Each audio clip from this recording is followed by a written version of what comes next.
وصحبه لتمسك شريعته الصالحة، وأشهد أن لا إله إلا الله وحده لا شريك له، وأشهد أن حبيبنا وعظيمنا وشفيعنا خاتم الأنبياء والمرسلين.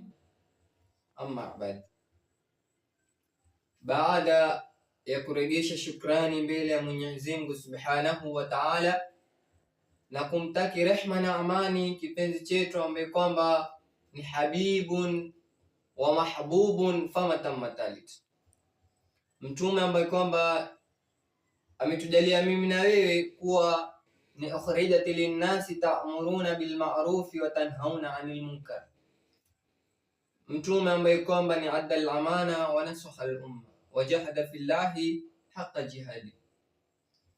Leo ningependa kuzungumzia masail kuhusu talabul ilm faridatun ala kulli muslim.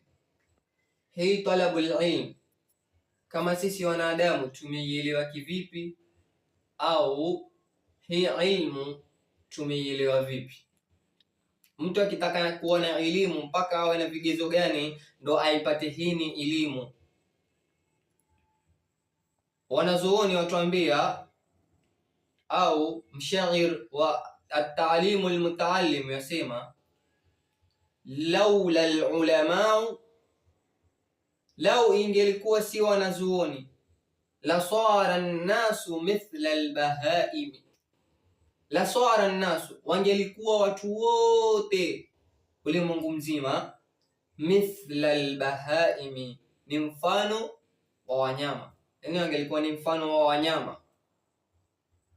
Lakini mshairi akaendelea mbele kuwavua,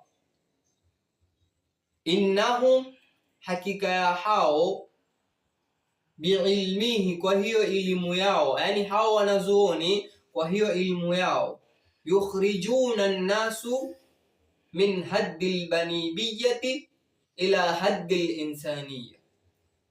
Yukhrijuna an-nasu, huwatoa watu katika ukomo wa ujinga, ila haddi al-insaniyati, mpaka katika ukomo wa wanadamu. Hii yaonyesha kuwa hii ilmu, ikiwa wewe huna ilmu, wewe ni mjinga jahil,